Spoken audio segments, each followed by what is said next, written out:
মহান আল্লাহ তাআলার দরবারে আশ্রয় প্রার্থনা করছি, যিনি এই বিশ্বজাহানের মালিক। যেদিন মহান আল্লাহ তাআলার আদেশে ইসরাফিল আলাইহিসসালাম সিংগায় ফু দেবেন, সেই দিন এই জমিন এবং আকাশ প্রকম্পিত হবে। সমগ্র সৃষ্টি জগৎ ধ্বংস হয়ে যাবে, আকাশ ফেটে টুকরো টুকরো হয়ে যাবে, পর্বতসমূহ তুলার মতো উড়ে যাবে, আসমান থেকে নক্ষত্রসমূহ ঝরে পড়বে। তবে কিয়ামতের ৩০ বছর পূর্বে কিয়ামতের এমন অনেক নিদর্শন প্রকাশ পাবে, যা দেখে মানুষ হতবিহ্বল হয়ে পড়বে। এই সময়টাতে আসমান থেকে বিকট শব্দ ভেসে আসবে, জমিন থেকে অদ্ভুত রকমের প্রাণী বের হয়ে আসবে। সেই সময়ে এমন সব নিদর্শন প্রকাশিত হবে, যা মানুষকে আতঙ্কিত করে তুলবে। কিয়ামতের ৩০ বছর পূর্বে দুনিয়া এমন একটি অবস্থায় প্রবেশ করবে, যেখানে মানুষ জুলুম এবং অত্যাচারের সমস্ত সীমাকে অতিক্রম করে ফেলবে। মানুষ সম্পূর্ণ বিনা কারণে রক্তপাতে লিপ্ত হবে, জালিম ব্যক্তিরা ক্ষমতার অধিকারী হবে, ন্যায় এবং ইনসাফের মৃত্যু হবে। তখন ঈমান বলতে এই দুনিয়াতে আর কিছুই অবশিষ্ট থাকবে না। কিয়ামতের ৩০ বছর পূর্বে আকাশ থেকে এমন ভয়াবহ চিহ্ন প্রকাশিত হবে যে মানুষ আতঙ্কিত হয়ে পড়বে। জমিন থেকে এমন অলৌকিক নিদর্শন প্রকাশিত হবে যে মানুষ উন্মাদের মতো আচরণ করবে। এই সময়ে সূর্য পশ্চিম দিক থেকে উদিত হবে, একটি কালো ধোঁয়া সমগ্র দুনিয়াকে আচ্ছন্ন করে ফেলবে। কিয়ামতের পূর্বে দাজ্জালের মতো ভয়ানক ফিতনা আত্মপ্রকাশ করবে। ঈসা ইবনে মরিয়ম আলাইহিসসালাম এই দুনিয়াতে আসবেন। ইয়াজুজ এবং মাজুজ সম্প্রদায় এই দুনিয়াতে ব্যাপক ধ্বংসযজ্ঞ চালাবে। সেই সময়টা এমন হবে যে এত নিদর্শন থাকা সত্ত্বেও মানুষ কিয়ামতকে বিশ্বাস করবে না। কিয়ামতের পূর্বে এবং পরে কি হবে, এই ব্যাপারে নবী করিম সাল্লাল্লাহু আলাইহি ওয়াসাল্লাম বিস্তারিতভাবে আলোচনা করেছেন। নবী করিম সাল্লাল্লাহু আলাইহি ওয়াসাল্লামের অনেক ভবিষ্যৎবাণী ইতিমধ্যেই সত্য বলে প্রমাণিত হয়েছে। কিয়ামতের ৩০ বছর পূর্বে মানুষের সবচাইতে বড় পরীক্ষা হবে ঈমানের পরীক্ষা। এই সময়টাতে সত্যকে মিথ্যা এবং মিথ্যাকে সত্য হিসেবে পেশ করা হবে। মানুষ তখন সামান্য স্বার্থের জন্য অন্য কারো ক্ষতি করতে কুণ্ঠিত হবে না। আজকের ভিডিওতে আমরা কিয়ামতের সেই সমস্ত নিদর্শন নিয়ে আলোচনা করব, যে নিদর্শনগুলি খুব তাড়াতাড়ি প্রকাশিত হবে। কিয়ামতের এমন কয়েকটি নিদর্শন নিয়ে আমরা আলোচনা করব, যা আপনি হয়তো এর আগে কখনো শোনেন নাই। মূল কাহিনী শুরু করার আগে ভিডিওটি লাইক করে চ্যানেলটি সাবস্ক্রাইব করুন। এই ভিডিও সম্পর্কে আপনার যে কোনো মতামত কমেন্ট করে জানাতে ভুলবেন না। চলুন শুরু করা যাক।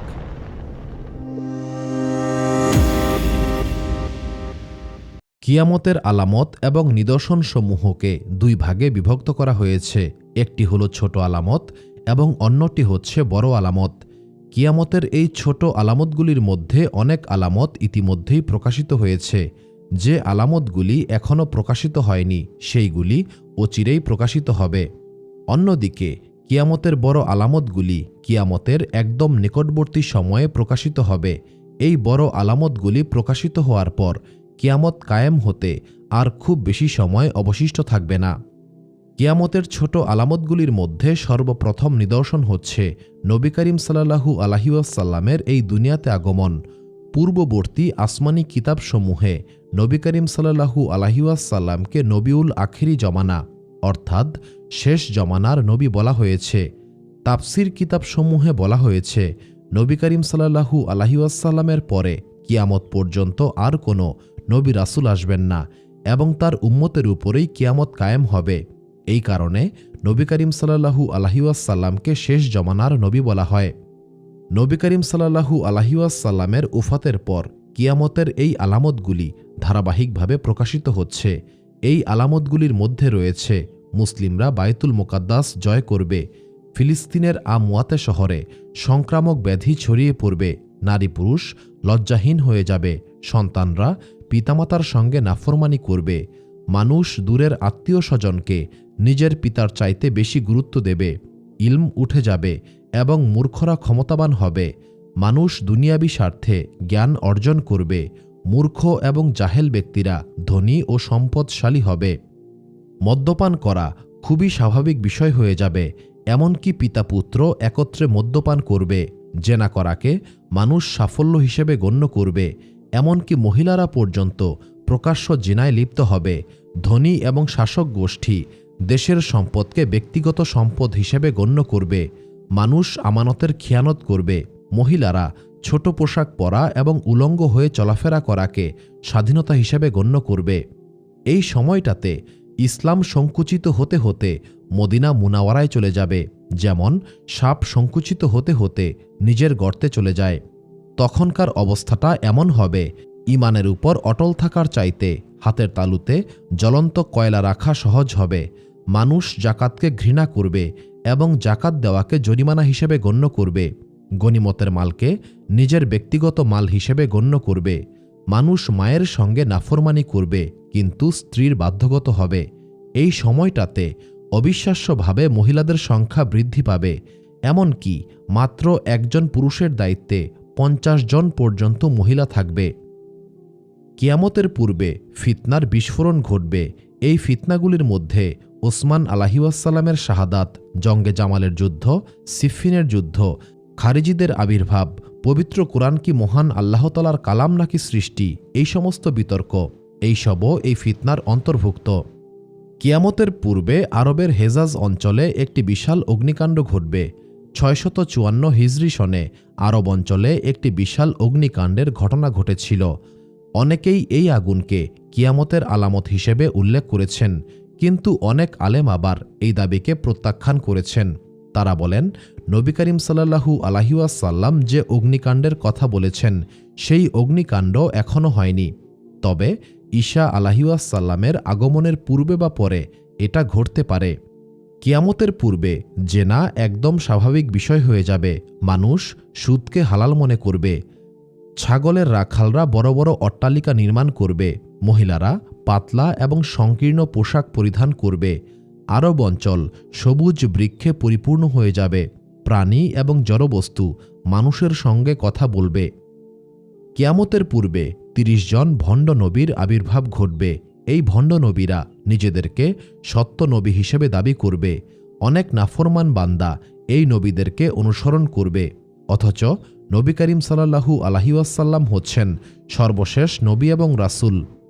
নবী করিম সাল্লাল্লাহু আলাইহি ওয়াসাল্লামের পরে আর কোনো নবী এবং রাসূল এই দুনিয়াতে আসবেন না। ইরাকের ফুরাত নদী থেকে একটি সোনার পাহাড় বের হবে। এই পাহাড়কে কেন্দ্র করে ব্যাপক যুদ্ধের সৃষ্টি হবে। এই যুদ্ধে প্রতি 100 জনের মধ্যে 99 জন নিহত হবে। কেউ কেউ দাবি করেন এই সোনার পাহাড় বলতে নবী করিম সাল্লাল্লাহু আলাইহি ওয়াসাল্লাম ইরাকের তেলকে বুঝিয়েছেন। আরেক দল আলেম অবশ্য এই দাবিকে প্রত্যাখ্যান করেছেন। প্রকৃত সত্য সম্পর্কে একমাত্র মহান আল্লাহ তাআলাই ভালো জানেন। যখন এই আলামতগুলি সম্পূর্ণরূপে প্রকাশিত হবে, তখন মহান আল্লাহ তাআলা আরও কঠিন কঠিন আযাব নাজিল করবেন। এই সময়টাতে আকাশ থেকে পাথর বর্ষণ করা হবে। কিছু মানুষকে জমিনে ধসিয়ে দেওয়া হবে। অনেক মানুষের চেহারা বিকৃত হয়ে যাবে। দুনিয়াতে ব্যাপকভাবে ঝড় তুফান, অতিবৃষ্টি, অনাবৃষ্টি, ভূমিকম্প দেখা দেবে। হুযাইফা ইবনে আসাদ গিফারি রাদিয়াল্লাহু তাআলা আনহু থেকে বর্ণিত, তিনি বলেছেন, একবার আমরা কিয়ামত সম্পর্কে আলোচনা করছিলাম। এমন সময় নবী করিম সাল্লাল্লাহু আলাইহি ওয়াসাল্লাম সেখানে উপস্থিত হয়ে বললেন, তোমরা কোন বিষয়ে আলোচনা করছিলে? তখন সাহাবাগণ বললেন, হে আল্লাহর রাসূল সাল্লাল্লাহু আলাইহি ওয়াসাল্লাম, আমরা কিয়ামতের বিষয়ে আলোচনা করছিলাম। তখন নবী করিম সাল্লাল্লাহু আলাইহি ওয়াসাল্লাম বললেন, ততক্ষণ পর্যন্ত কিয়ামত সংঘটিত হবে না যতক্ষণ পর্যন্ত এই 10টি নিদর্শন প্রকাশিত হবে। এই নিদর্শনগুলি হচ্ছে: 1. ধোঁয়া, 2. দাজ্জাল, 3. দাব্বাতুল আরদ, 4. সূর্য পশ্চিমে উদিত হওয়া, 5. ঈসা ইবনে মরিয়ম আলাইহিস সালামের আগমন, 6. ইয়াজুজ মাজুজ সম্প্রদায়ের আগমন, 7. দুনিয়ার পূর্ব প্রান্তে ভূমিধস, 8. দুনিয়ার পশ্চিম প্রান্তে ভূমিধস, 9. আরব অঞ্চলে ভূমিধস এবং 10. ভয়াবহ অগ্নিকাণ্ড। নবী করিম সাল্লাল্লাহু আলাইহি ওয়াসাল্লাম কিয়ামতের যেই সমস্ত বড় বড় আলামতের কথা বলেছেন, তার মধ্যে সর্বপ্রথম নিদর্শন হচ্ছে ধোঁয়া। যখন এই ধোঁয়া প্রকাশিত হবে, তখন এই দুনিয়ার পূর্ব থেকে পশ্চিম প্রান্ত পর্যন্ত আচ্ছন্ন করে ফেলবে। এই ধোঁয়া 40 দিন পর্যন্ত থাকবে। এই ধোঁয়ার কারণে মানুষ প্রচণ্ড বিপদগ্রস্ত হয়ে যাবে। মুসলিমরা এই ধোঁয়ার কারণে সর্দি কাশিতে আক্রান্ত হবে, কিন্তু কাফের এবং মুনাফেকরা এই ধোঁয়ার কারণে বেহুশ হয়ে জমিনে পড়ে থাকবে এবং কয়েকদিন পর্যন্ত বেহুশ থাকবে। এই ব্যাপারে পবিত্র কোরআনে মহান আল্লাহ তাআলা বলেছেন, অতএব হে নবী, তুমি সেই দিনের অপেক্ষা করো যখন আকাশ স্পষ্ট ধোঁয়া নিয়ে আসবে। এই ধোঁয়া সমস্ত মানুষকে ঢেকে ফেলবে। এটা হবে খুবই যন্ত্রণাদায়ক শাস্তি। সেদিন তারা বলবে, হে আমাদের রব, আমাদের থেকে এই আযাবকে সরিয়ে নাও, নিশ্চয়ই আমরা এখন ঈমানদার। কিন্তু এখন উপদেশ গ্রহণ করার সময় কোথায়? অথচ তাদের কাছে স্পষ্ট হেদায়েত সহ একজন রাসূল এসেছিলেন। এরপরেও তারা তাকে অস্বীকার করেছিল এবং বলল, এ তো একজন শিক্ষিত পাগল। সূরা আল দুখান আয়াত 10-14। পবিত্র কোরআনের এই আয়াতে দোখান অর্থাৎ ধোঁয়া সম্পর্কে তাফসিরবিদগণ ভিন্ন ভিন্ন মত প্রকাশ করেছেন। প্রথম মত, আলী ইবনে আবি তালিব রাদিয়াল্লাহু তাআলা আনহুর মতে দোখান অর্থাৎ ধোঁয়া হচ্ছে কিয়ামতের এমন একটি আলামত যা এখনও প্রকাশিত হয়নি। কিয়ামতের নিকটবর্তী সময়ে এই আলামত প্রকাশিত হবে। যখন এই ধোঁয়া প্রকাশিত হবে তখন আসমান জমিন এই ধোঁয়ায় আচ্ছন্ন হয়ে যাবে। এই ধোঁয়া 40 দিন পর্যন্ত থাকবে। এই ধোঁয়ার কারণে মুসলিমরা সর্দি কাশিতে আক্রান্ত হবে, কিন্তু এই ধোঁয়ার কারণে কাফেরদের নিঃশ্বাস বন্ধ হয়ে যাবে। এই ধোঁয়া হবে তাদের জন্য জাহান্নামের রাস্তাস্বরূপ। দ্বিতীয় মত হচ্ছে ইবনে মাসুদ রাদিয়াল্লাহু তাআলা আনহুর মতে দোখান বা ধোঁয়া হচ্ছে কুফুরের দুর্ভিক্ষের অবস্থা। যখন নবী করিম সাল্লাল্লাহু আলাইহি ওয়াসাল্লাম কুরাইশদের ধারাবাহিক বিদ্রোহ এবং হঠকারিতার কারণে মহান আল্লাহ তাআলার দরবারে ফরিয়াদ করেছিলেন, তখন মহান আল্লাহ তাআলা কুরাইশ সম্প্রদায়ের উপর দুর্ভিক্ষ চাপিয়ে দিয়েছিলেন। ক্ষুধার তীব্রতায় যখন কুরাইশ সম্প্রদায় আকাশে তাকাত তখন তারা ধোঁয়া দেখতে পেত। কিয়ামতের সবচেয়ে বড় এবং দ্বিতীয় আলামত হচ্ছে দাজ্জালের আত্মপ্রকাশ। নবী করিম সাল্লাল্লাহু আলাইহি ওয়াসাল্লাম দাজ্জালের ফিতনাকে এই দুনিয়ার সবচেয়ে বড় ফিতনা হিসেবে উল্লেখ করেছেন। নবী করিম সাল্লাল্লাহু আলাইহি ওয়াসাল্লাম বলেছেন, দাজ্জালের মতো ভয়াবহ ফিতনা এই দুনিয়াতে আগে কখনো আসে নাই এবং ভবিষ্যতেও কখনো আসবে না। তাফসির কিতাবসমূহে বলা হয়েছে, দাজ্জাল হবে একজন যুবক পুরুষ। দাজ্জালের দেহ হবে উজ্জ্বল লাল বর্ণের। মানুষ তাকে মসিহা হিসেবে সম্মান করবে। দাজ্জালের এক চোখ অন্ধ হবে। দাজ্জালের চুল হবে কোকড়া। তার বাহন হবে গাধা। দাজ্জাল প্রথমে ইরাক এবং সিরিয়ার মধ্যবর্তী কোনো একটি স্থান থেকে আত্মপ্রকাশ করবে। সে প্রথমে নিজেকে নবী হিসেবে দাবি করবে, এরপর খোদা হিসেবে দাবি করবে। দাজ্জালের সঙ্গী হবে 70,000 ইহুদি। এই দুনিয়ার এমন কোনো প্রান্ত নাই যেখানে দাজ্জাল ভ্রমণ করবে না। এই দুনিয়ার বেশিরভাগ মানুষ দাজ্জালকে অনুসরণ করবে। এই সময়টাতে দাজ্জাল প্রচণ্ড ফিতনার সৃষ্টি করবে। কিয়ামতের সবচেয়ে বড় তৃতীয় নিদর্শন হচ্ছে দাব্বাতুল আরদ। দাব্বাতুল আরদ হচ্ছে একটি অদ্ভুত প্রাণী। এটি সাফা এবং মারোয়া পাহাড়ের মধ্যবর্তী স্থান থেকে বের হবে। পবিত্র কোরআনে মহান আল্লাহ তাআলা এই দাব্বাতুল আরদ সম্পর্কে আলোচনা করেছেন। কিয়ামতের পূর্বে সাফা এবং মারোয়া পাহাড়ে প্রচণ্ড ভূমিকম্প হবে। এই ভূমিকম্পে সাফা পাহাড় ফেটে এই অদ্ভুত জন্তুটি বের হবে। দাব্বাতুল আরদের এক হাতে থাকবে মুসা আলাইহিওয়াসাল্লামের লাঠি এবং অন্য হাতে থাকবে সুলাইমান আলাইহিওয়াসাল্লামের আংটি। দাব্বাতুল আরদ দুনিয়ার পূর্ব থেকে পশ্চিম প্রান্ত পর্যন্ত ভ্রমণ করবে। কোনো মানুষ দাব্বাতুল আরদকে এড়িয়ে যেতে পারবে না। দাব্বাতুল আরদ মুমিন ব্যক্তিদেরকে মুসা আলাইহিওয়াসাল্লামের লাঠি দিয়ে স্পর্শ করবে এবং কাফেরদেরকে সুলাইমান আলাইহিওয়াসাল্লামের আংটি দিয়ে স্পর্শ করবে। এর ফলে কে মুমিন এবং কে কাফের সেটা সহজেই বুঝতে পারা যাবে। তাফসির ইবনে কাসিরে বলা হয়েছে, শেষ জমানায় মানুষ যখন নাফরমানিতে লিপ্ত হবে এবং দিনকে পরিবর্তন করে ফেলবে, তখনই এই দাব্বাতুল আরদ আত্মপ্রকাশ করবে। আবু দাউদে বলা হয়েছে, দাব্বাতুল আরদ সর্বমোট 3 বার আত্মপ্রকাশ করবে। প্রথমবার মরুভূমিতে আত্মপ্রকাশ করবে, তবে প্রথমবার আত্মপ্রকাশ করার খবর কেউ পাবে না। এরপর যখন দ্বিতীয়বার আত্মপ্রকাশ করবে তখন দাব্বাতুল আরদের কথা সকলের মুখে মুখে ছড়িয়ে পড়বে। এরপর মানুষ যখন মসজিদুল হারামে অবস্থান করবে তখন এই জন্তু আবারও আত্মপ্রকাশ করবে। পবিত্র কোরআনে মহান আল্লাহ তাআলা বলেছেন, তারা এছাড়া আর কিছুরই অপেক্ষা করছে না। তাদের কাছে ফেরেশতাগণ আসবেন, অথবা আপনার রব নিজেই আসবেন, অথবা আপনার রবের কোনো নিদর্শন আসবে। কিন্তু যেদিন আপনার রবের কোনো নিদর্শন এসে যাবে সেদিন যে ব্যক্তি পূর্বে ঈমান কবুল করে নাই, তার ঈমান কবুল করা কোনো কাজে আসবে না। বলুন, তোমরা অপেক্ষা করো, আমরাও অপেক্ষা করছি। সূরা আনাম আয়াত ১৫৮। এই আয়াতের ব্যাখ্যায় নবী করিম সাল্লাল্লাহু আলাইহি ওয়াসাল্লাম বলেছেন, ততক্ষণ পর্যন্ত কিয়ামত কায়েম হবে না যতক্ষণ পর্যন্ত সূর্য পশ্চিম দিক থেকে উদিত হবে। যখন এই ভয়ানক নিদর্শন প্রকাশিত হবে, তখন এই দুনিয়ার সকল মানুষই তওবা করতে চাইবে, তবে তখন এই উপলব্ধি আর কোনো কাজেই আসবে না। নবী করিম সাল্লাল্লাহু আলাইহি ওয়াসাল্লাম বলেছেন, কিয়ামতের প্রধান তিনটি নিদর্শন প্রকাশিত হওয়ার পর যদি কোনো ব্যক্তি তওবা করে, তবে সেটা আর কোনো উপকারে আসবে না। সেই তিনটি নিদর্শন হচ্ছে: পশ্চিম দিক থেকে সূর্য উদিত হওয়া, দাব্বাতুল আরদ আত্মপ্রকাশ করা এবং দাজ্জালের আগমন। অন্য আরেকটি হাদিসে ধোঁয়ার কথাও উল্লেখ করা হয়েছে।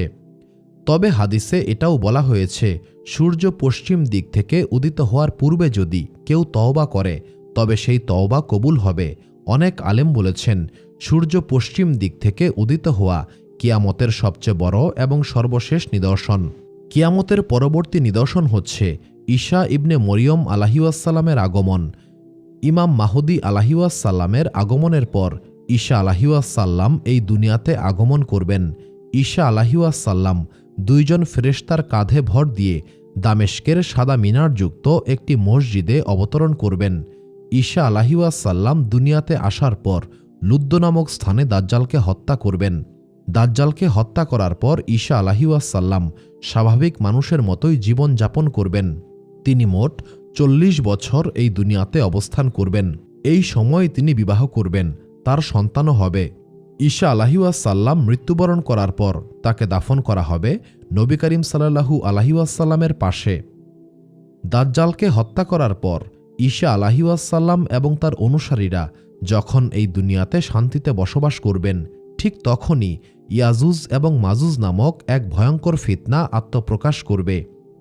ইয়াজুজ এবং মাজুজ মূলত দুইটি গোত্রের নাম। তাফসির কিতাবসমূহে বলা হয়েছে, ইয়াজুজ এবং মাজুজ মূলত নবী নূহ আলাইহিওয়াসসালামের বংশধর। এই দুইটি গোত্র ছিল অত্যন্ত বর্বর এবং শক্তিশালী। বাদশাহ জুলকারনাইন ইয়াজুজ মাজুজ সম্প্রদায়কে একটি বিশাল প্রাচীরের মাধ্যমে আটকে রেখেছেন। এই প্রাচীরের উচ্চতা ছিল পার্শ্ববর্তী দুই পাহাড়ের উচ্চতা পর্যন্ত এবং পুরুত্ব ছিল ৬০ গজ। যখন কিয়ামত আসন্ন হবে, তখন ইয়াজুজ মাজুজ সম্প্রদায় এই প্রাচীরকে ভেঙে বেরিয়ে আসবে। পবিত্র কোরআনে মহান আল্লাহ তাআলা ইয়াজুজ মাজুজ সম্প্রদায় সম্পর্কে বিস্তারিতভাবে আলোচনা করেছেন। একবার বাদশাহ জুলকারনাইন ভ্রমণে বের হয়েছিলেন। তখন তিনি দুই পাহাড়ের মধ্যবর্তী একটি অঞ্চলে গিয়েছিলেন। সেখানে এমন একটি সম্প্রদায় বসবাস করত, যাদের কথা জুলকারনাইন বুঝতে পারছিলেন না। এই সম্প্রদায় জুলকারনাইনকে বলল, ইয়াজুজ মাজুজ সম্প্রদায় এই জমিনে এসে ব্যাপক ফিতনার সৃষ্টি করে। এই কারণে আপনি এমন একটি প্রাচীর নির্মাণ করে দিন, যাতে এই অভিশপ্ত সম্প্রদায় দুনিয়াতে এসে ফিতনা না সৃষ্টি করতে পারে। এরপর জুলকারনাইন এই প্রাচীর নির্মাণ করেছিলেন। তবে এই প্রাচীর যতই মজবুত হোক না কেন, কিয়ামতের পূর্বে মহান আল্লাহ তাআলার ইচ্ছায় এই প্রাচীর ধ্বংস হয়ে যাবে। এই প্রাচীর ধ্বংস হওয়ার পর ইয়াজুজ মাজুজ সম্প্রদায় বের হয়ে আসবে এবং দুনিয়াতে ব্যাপক ধ্বংসযজ্ঞ চালাবে। কিয়ামতের আরেকটি বড় আলামত হচ্ছে ভূমিধস। নবী করিম সাল্লাল্লাহু আলাইহি ওয়াসাল্লাম ৩টি ভূমিধসকে আলাদা আলাদা নিদর্শন হিসেবে আলোচনা করেছেন।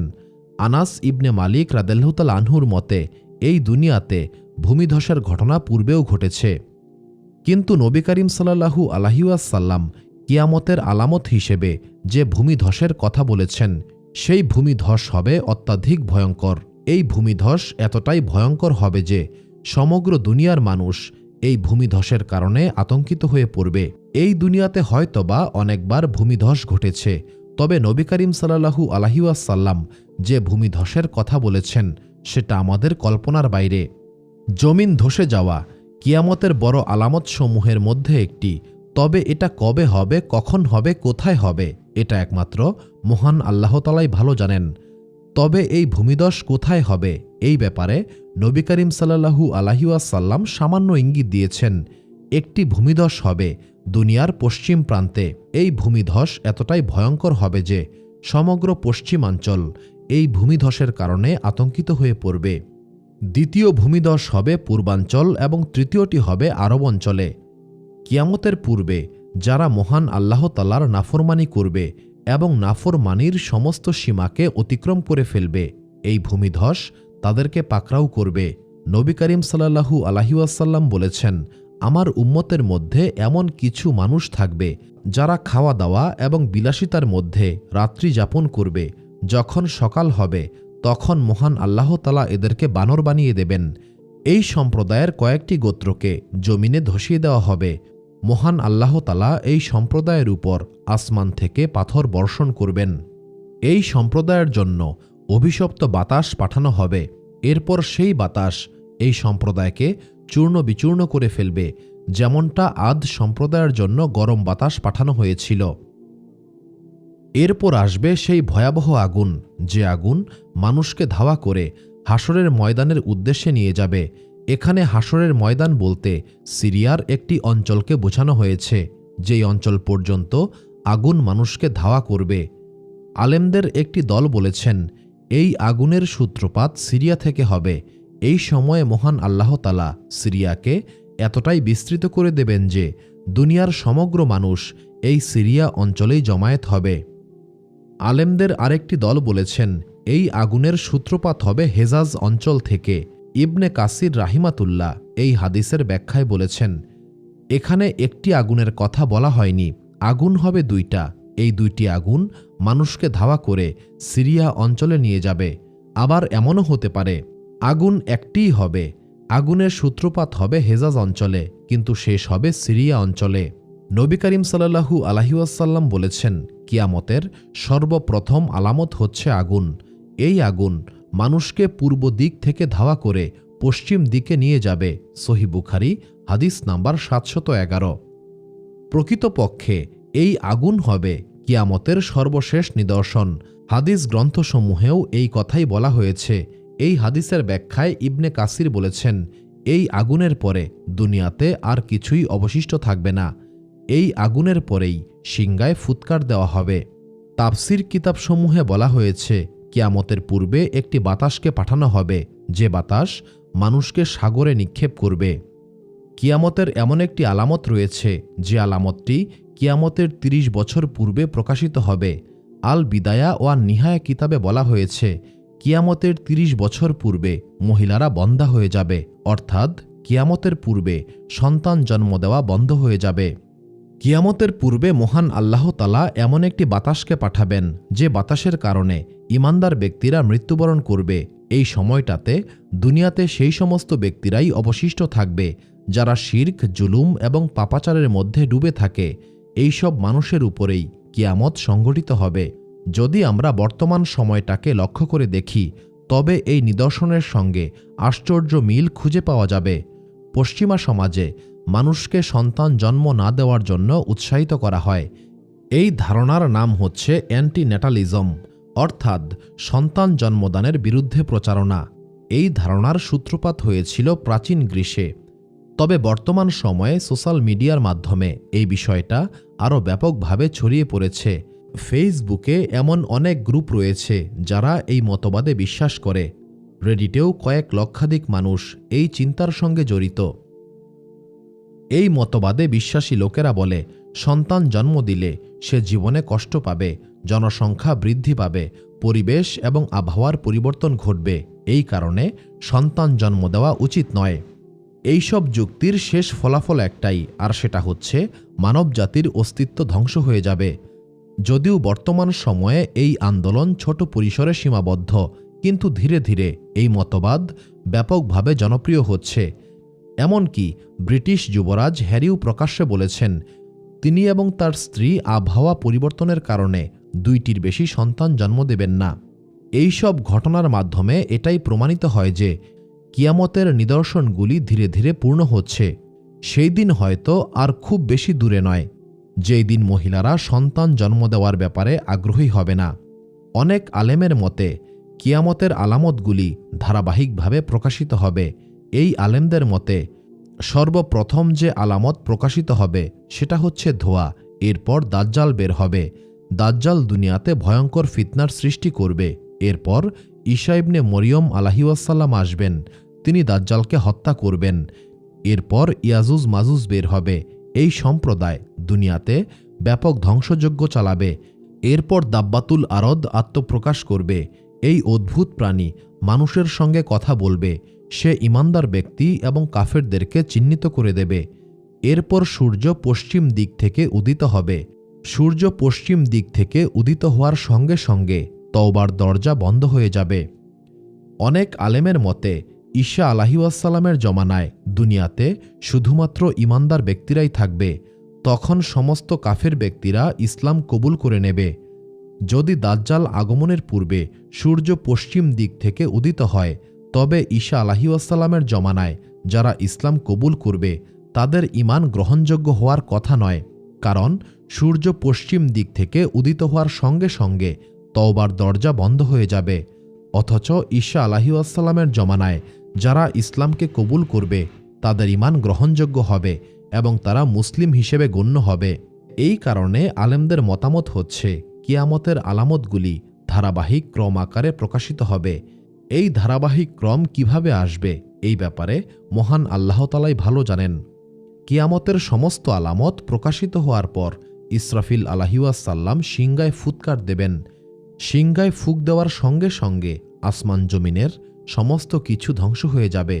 এরপর মহান আল্লাহ তাআলার ইচ্ছায় ইসরাফিল আলাইহিসসালাম যখন আবারও সিংগায় ফু দেবেন, তখন সমগ্র সৃষ্টি অর্থাৎ মানুষ, জিন, ফেরেশতাকুল আবারও জীবিত হবে। তখন সবাইকে একত্রিত করা হবে এবং হিসাব নেওয়া হবে। যারা নেকামল করবে তারা জান্নাতে যাবে, আর যারা বদামলের অধিকারী হবে তারা জাহান্নামে যাবে এবং সেখানে অনন্তকাল থাকবে। পবিত্র কোরআন এবং হাদিস গ্রন্থসমূহে কিয়ামতের যে বর্ণনা দেওয়া হয়েছে সেইগুলি হালকা ধারণা মাত্র। এইগুলি মুস্তাবিহাতের অন্তর্ভুক্ত, অর্থাৎ এর প্রকৃত রূপ আমরা এই দুনিয়াতে বুঝতে পারি না। আমরা যারা জাহান্নামের আযাব থেকে বাঁচতে চাই, আমাদের উচিত এখনই মহান আল্লাহ তাআলার নাফরমানি ছেড়ে দিয়ে তার অনুগত বান্দা হয়ে যাওয়া। যে ব্যক্তি আখেরাতের আযাবে বিশ্বাস করে না, সে মহান আল্লাহ তাআলার অবাধ্য জীবনযাপন করবে। কিয়ামতের দিন তার কোনো অজুহাত গ্রহণ করা হবে না। আর যারা মহান আল্লাহ তাআলার আনুগত্যশীল বান্দা হবে তাদের জন্য রয়েছে জান্নাতের সুসংবাদ, যদি তারা সেই পথে অবিচল থাকে এবং সমস্ত কষ্ট ও বাধা ধৈর্যের সঙ্গে সহ্য করে, তবে মহান আল্লাহ তাআলা তাদেরকে জান্নাতের নিয়ামতের অধিকারী করবেন। সুপ্রিয় দর্শক মণ্ডলী, প্রতিদিন নতুন নতুন ভিডিও পেতে আমাদের চ্যানেলটি অবশ্যই সাবস্ক্রাইব করুন এবং পাশে থাকা বেল আইকনটি প্রেস করতে অবশ্যই ভুলবেন না, এবং সেই সাথে আপনার যে কোনো মতামত আমাদের জানাতে আমাদের ভিডিওতে অবশ্যই কমেন্ট করুন। আশা করি আপনারা সবাই ভালো থাকবেন এবং সুস্থ থাকবেন। আসসালামু আলাইকুম।